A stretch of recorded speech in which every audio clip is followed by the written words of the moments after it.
सुप्रभात बच्चों, आज हम हिंदी व्याकरण में पढ़ेंगे लिंग। सबसे पहले हम जानेंगे कि लिंग क्या होता है और लिंग कहते किसे हैं। अब हम पहले एग्जाम्पल देखेंगे।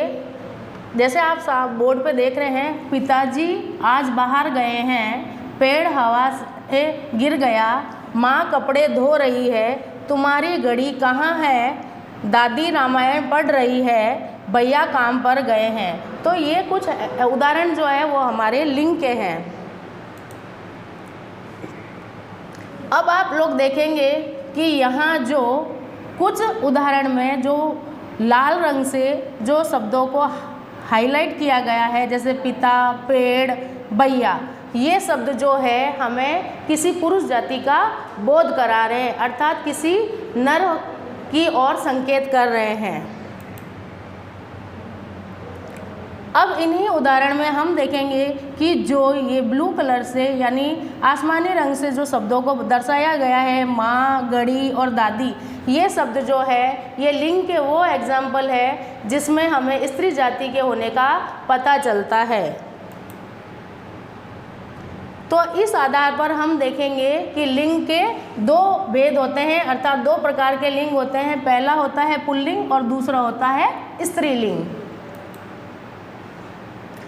अब हम बच्चों देखेंगे पुल्लिंग कहते किसे हैं। परिभाषा है, जिन शब्दों से पुरुष जाति का बोध होता है उन शब्दों को पुल्लिंग कहा जाता है। एक बार फिर से, जिन शब्दों से पुरुष जाति का बोध होता है उन शब्दों को पुल्लिंग कहा जाता है, अर्थात हमें नर जाति का पता चलता है वो पुल्लिंग है। अब जैसे हम चित्र में देख रहे हैं कि पुल्लिंग क्या क्या है, जैसे पिता, राजा, घोड़ा, कुत्ता, बंदर, ये जितने भी हमारे चित्र हैं उनके नाम दे रखे हैं, ये सारे नाम हमारे पुरुष जाति के हैं। अब उदाहरण देखेंगे पुल्लिंग के। पर्वत बहुत ऊंचा है, तो पर्वत पुल्लिंग शब्द है। सभी का बचपन बहुत सुंदर होता है, सभी का बचपन बहुत सुंदर होता है। तीसरा, जहाज डूब गया, ये डब्बा मेज पर रख दो। तो ये जितने भी लाल रंग के जो शब्द हैं ये हमारे पुरुष जाति के होने का बोध कराते हैं, इसलिए इसे पुल्लिंग कहा जाता है। तो बच्चों आपको समझ में आया पुल्लिंग किसे कहते हैं। जो सब पुरुष जाति का बोध कराते हैं उन्हें पुल्लिंग कहा जाता है।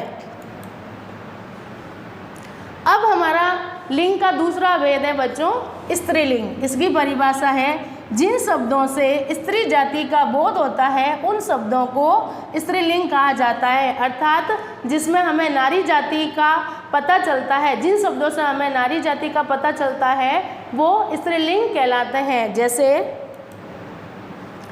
अब चित्र में देख रहे हैं हम स्त्रीलिंग के कौन कौन से शब्द दे रखे हैं, जैसे लकड़ी, बकरी, माता, रानी और जू। तो बच्चों ये सारे शब्द जो है वो स्त्री जाति का बोध कराते हैं। अब हमारे स्त्रीलिंग के उदाहरण हैं, उसकी तो खटिया खड़ी हो गई। ये खटिया शब्द हमारा स्त्री जाति का है। किताब बहुत पुरानी है, धूप निकल गई है, यह सीता की बंदूक है। तो यहाँ जो लाल रंग से जो अक्षर दिखाई दे रहे हैं ये बच्चों सारे हमारे स्त्री जाति का बोध करा रहे हैं, इसलिए ये स्त्रीलिंग है। अब बच्चों हम देखेंगे कि पुल्लिंग शब्द से स्त्रीलिंग शब्द कैसे बनाए जाते हैं। जैसे लड़का, लड़की, पिता, माता, दादा, दादी, नर, नारी, राजा, रानी, घोड़ा, घोड़ी, हाथी, हथिनी, सुंदर और सुंदरी। तो इस तरह से हमने देखा कि जो ये लाल रंग के शब्द है ये हमारे पुल्लिंग है, अर्थात पुरुष जाति का बोध कराते हैं। अब हमने इन पुल्लिंग शब्दों को स्त्रीलिंग में बदला है, लड़की, माता, दादी, नारी, रानी, घोड़ी, हथिनी, सुंदरी। तो ये हमारे जो ब्लू कलर के जो है शब्द वो हमारे स्त्रीलिंग में हमने इनको बदला है। अब आएगा बच्चों स्त्रीलिंग शब्दों से पुल्लिंग शब्द बनाना।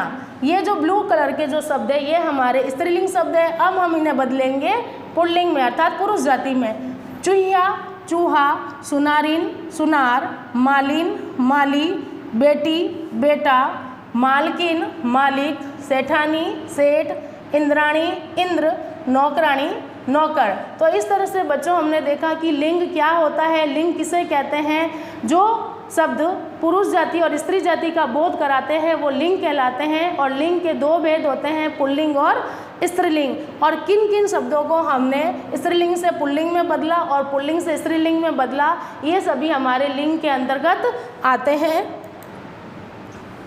धन्यवाद।